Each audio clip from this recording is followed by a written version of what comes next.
कोल्हापूर म्हटलं की डोळ्यासमोर येतो तो कोल्हापूरचा पांढरा तांबडा रस्सा. तर त्यातलाच आज तांबडा रस्सा कसा बनवायचा ते मी दाखवणार आहे. आणि त्यासोबतचं मस्त असं झणझणीत आणि चमचमीत हे सुक्कं मटण कसं बनवायचं ते सुद्धा पाहूयात. चॅनलवर जर नवीन असाल तर चॅनलला जरूर सबस्क्राईब करा. मी दीपाली स्वागत करते तुमचं कुक विथ दीपा अँड लाईफस्टाईलमध्ये. चला तर मग बनवूयात. आता इथं मी घेतलेलं आहे 1/2 किलो मटण स्वच्छ धुवून नितळून घ्यायचं आहे आणि कुकरमध्ये शिजवणार आहोत. त्यामुळे इथं घेतलेलं आहे कुकर गॅसवरती ठेवलेला आहे आणि त्यामध्ये घालूयात 3 टेबलस्पून तेल.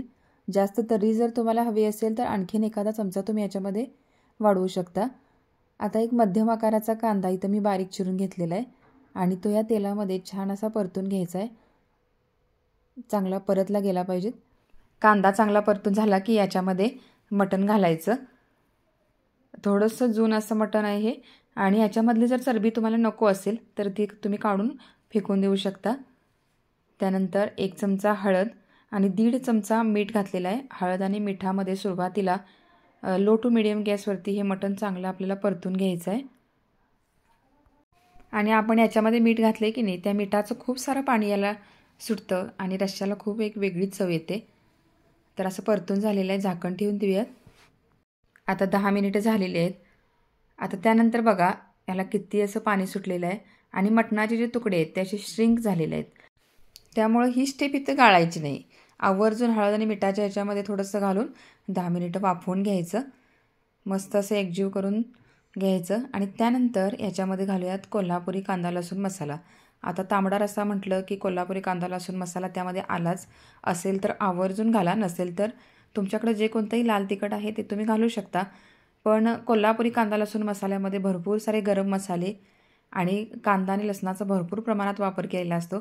त्यामुळं रश्श्याला एक वेगळीच अशी चव येते. जसजसं आपण हे परतत जाऊ तसतसं याला कलर यायला सुरुवात होते. किती छान असा लाल भडक कलर आलेला आहे. तुम्हाला आणखीन तिखट हवं असेल तर याच्यामध्ये आणखीन तुम्ही ॲड करू शकता. मंद गॅसवरती एक 5 मिनिटं पुन्हा मी परतून घेतलेलं आहे आणि त्यानंतर याच्यामध्ये घालूयात गरम पाणी. आता एक गरम पाणी घालायचं किती तर मटण त्या पाण्यामध्ये बुडालं पाहिजे इतपत पाणी याच्यामध्ये घालायचं आणि थंड पाणी अजिबात वापरायचं नाही, नाहीतर मग रश्श्याची टेस्ट बदलते. तर व्यवस्थित मिक्स करून घेतल्यानंतर ह्याला झाकण लावून ठेवून द्यायचं. गॅसवरती 7 ते 8 शिट्ट्या काढायच्या. कोवळं असेल मटण तर 5 ते 6 शिट्टीमध्ये शिजतं, नाहीतर जून असेल तर 8 ते 9 शिट्ट्या याला काढायलाच लागतात. आता इकडं मी हा कुकर लावलेला आहे, तोपर्यंत आपण वाटण तयार करून घेऊयात. तर त्यासाठी इथं मी घेतलेलं आहे 1 चमचा जिरे, 4 मोठे चमचे पांढरे तीळ घेतलेले आहेत, 8 ते 10 लसणाच्या पाकळ्या, 2 तुकडे आल्याचे घेतलेले आहेत, 1 मोठा टोमॅटो बारीक चिरून घेतलेला आहे, थोडीशी कोथिंबीर आणि इथं अर्धा नारळ, ओला नारळ घेतलेला आहे. आता हे सगळं वाटण आपण वाटून घेऊयात. पण वाटताना याच्यामध्ये आणखीन एक मसाला आपल्याला ॲड करायचा आहे आणि तो म्हणजे मटण मसाला. तर 2 छोटे चमचे घातलेला आहे. आता सुरुवातीला जिरं आणि तीळ असं बारीक वाटून घ्यायचं. सगळे साहित्य एकत्र करून वाटायला गेलात तर जिरं आणि तीळ व्यवस्थित वाटलं जात नाही, तसेच तुकडे तुकडे राहतात त्याचे. तर म्हणून सुरुवातीला जिरं आणि तीळ वाटून घेतलं आणि त्यानंतर मग सगळं साहित्य वाटून घ्यायचं आणि मग हा मटण मसाला मिक्स करायचा आणि असं वाटण तयार करून घ्यायचं. आता इकडं बघा हा कुकरसुद्धा थंड झालेला आहे आणि याला मी 8 शिट्ट्या काढून घेतलेल्या आहेत. तर 8 शिट्टीमध्ये व्यवस्थित असं हे मटण शिजतं. नाही शिजलं तर आणखीन 1-2 शिट्ट्या याला काढून घ्यायच्या. तर आता इथं बघा तुम्हाला दाखवते किती व्यवस्थित शिजलेलं आहे ते. असं चमच्याने थोडंसं तोडून पाहायचं. तर असं शिजल्यानंतर आता जितका तुम्हाला तांबडा रस्सा बनवायचा आहे तितकं पाणी याच्यामध्ये घालायचं. आता गरम पाणी घातलेलं आहे आणि ज्या मी कढईत करणार त्या कढईत हा स्टॉक काढून घेतलेला आहे. आता हा रस्सा मला इतका असा पुरेसा वाटत नाही, त्यामुळे याच्यामध्ये मी आणखीन थोडंसं पाणी ॲड करणार आहे. जितकं पाहिजे तितकं तुम्ही पाणी याच्यामध्ये घालायचं, पण घालताना गरम पाणीच घालायचं. तर पुन्हा एक 2 ते 3 ग्लास पाणी घातलेलं आहे आणि याच्यामध्ये आता वाटण घालूयात. आता ह्या पळीने 2 पळ्या वाटण याच्यामध्ये घातलेलं आहे. तुम्हाला जर दाटसर असा रस्सा हवा असेल तर आणखीन थोडंसं वाटण याच्यामध्ये घालायचं आणि लाल तिखटाचं प्रमाण चेक करायचं की तुम्हाला ह्याच्यापेक्षा अजून तिखट हवं असेल तर ह्या स्टेजला तुम्ही आणखीन लाल तिखट घालू शकता. आता याच्यामध्ये आपलं मीठ घालायचं राहिलेलं आहे. हा मसाला जो आहे म्हणजे आपण जे वाटण केलेलं आहे ते रश्श्यामध्ये व्यवस्थित असं मिक्स करून घ्यायचं.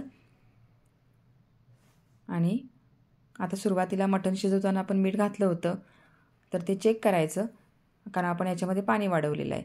तर त्या अंदाजाने पुन्हा याच्यामध्ये थोडंसं मीठ घालायचं, व्यवस्थित असं मिक्स करून घ्यायचं. आता इतपत मी असं दाटसर हा रस्सा ठेवलेला आहे. याच्यापेक्षा पातळ जर हवा असेल तर वाटण थोडंसं कमी घालायचं. छान अशी याला उकळी येऊन द्यायची. मंद गॅसवरती एक 7 ते 8 मिनिटं हा रस्सा व्यवस्थित असा उकळून घ्यायचा. जसजसा उकळत जाईल ना तसं याला तर्री मस्त अशी येऊ लागते. आणि आणखीन तर्री याच्यापेक्षा तुम्हाला जर जास्त हवी असेल तर सुरुवातीला मटण ज्यावेळी आपण फोडणी घातलं तर त्यावेळेला तेल आणखीन एखादा चमचा तुम्ही एक्स्ट्रा याच्यामध्ये घालू शकता. आता 7 ते 8 मिनिटं हा रस्सा मी मंद गॅसवरती छान असा उकळून घेतलेला आहे. तांबडा रस्सा तयार झालेला आहे. आता मटणाला फोडणी घालून घेऊयात. त्यासाठी कढईमध्ये इथं मी 2 चमचे घातलेलं आहे तेल. तेलाचं प्रमाण तुम्हाला आणखीन हवं असेल तर घालू शकता. मी थोडंसं कमी घातलेलं आहे. 1 तमालपत्र आणि 2 बारीक चिरलेले कांदे घातलेले आहेत. व्यवस्थित असा हा कांदा भाजून घ्यायचा. आणि कांदा इकडं छान असा भाजून झालेला आहे. आता आपण जे वाटण तयार करून घेतलेलं आहे ते सगळं वाटण याच्यामध्ये घालायचं. आता 2 पळ्या वाटण मी तांबड्या रश्श्यामध्ये घातलं आणि उरलेलं जे संपूर्ण वाटण होतं ते याच्यामध्ये घालायचं. तेल सुटेपर्यंत हा मसाला चांगला 5 ते 6 मिनिटं परतून घ्यायचा. मंद गॅसवरती हा मसाला परतायचा, नाहीतर मग तळाला थोडा चिकटतो. परतून घेतल्यानंतर याच्यामध्ये घालूयात हा कोल्हापुरी कांदा लसूण मसाला. 3 मोठे चमचे घातलेला आहे. आणि तो घातल्यानंतर सुद्धा पुन्हा एकदा परतून घ्यायचं. छान असं याला तेल सुटलं पाहिजे. समजा तळाला थोडं चिकटते असं वाटत असेल तर तुम्ही एक अर्धी वाटी पाणी याच्यामध्ये घालू शकता. आणि चांगला परतून घ्यायचा, कारण मटण आपण व्यवस्थित असं शिजवून घेतलेलं आहे. आणि त्यानंतर पाव चमचा हळद,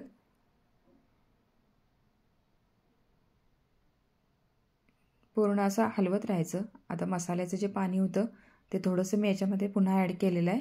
आता हा मसाला चांगला असा परतून झालेला आहे. आता याच्यामध्ये आपण मटण मिक्स करूयात. आता मटण या मसाल्यामध्ये व्यवस्थित असं मिक्स करून घ्यायचं, पूर्ण असं एकजीव करून घ्यायचं. गॅसची फ्लेम जी आहे ती मीडियम ठेवलेली आहे. कलर इथं पहा तुम्ही किती सुंदर असा आलेला आहे. आता मीठ घालायचं राहिलं होतं. गरजेनुसार याच्यामध्ये घालूयात मीठ. आणि ही ग्रेव्ही जर तुम्हाला अशी थपथपीत हवी असेल तर ह्याच्यामध्ये काय करायचं की आपण साईडला जो तांबडा रस्सा बनवून ठेवला आहे की नाही, तर त्याच्यातल्या एक 3 ते 4 पळ्या याच्यामध्ये घालायचं आणि एक दणकून याला वाफ काढायची. आता जर साधं पाणी याच्यामध्ये तुम्ही घालायला गेलात वरून तर काय होतं की या ग्रेव्हीची जी टेस्ट आहे ती पूर्ण चेंज होते. त्यामुळे तांबडा रस्सा जो आहे तोच याच्यामध्ये घालायचा. आता याला 7 ते 8 मिनिटं छान अशी वाफ काढून घेऊयात. 8 मिनिटं झालेली आहेत आणि हे सुक्कं मटण बनून तयार झालेले आहे. वरून हवे असल्यास तुम्ही कोथिंबीर घालू शकता. तर असं हे कोल्हापुरी मटण आणि त्यासोबतचा झणझणीत तांबडा रस्सा बनून तयार आहे. रेसिपी जर आवडली असेल तर कुक विथ दीपा अँड लाईफस्टाईलला जरूर सबस्क्राईब करा. धन्यवाद.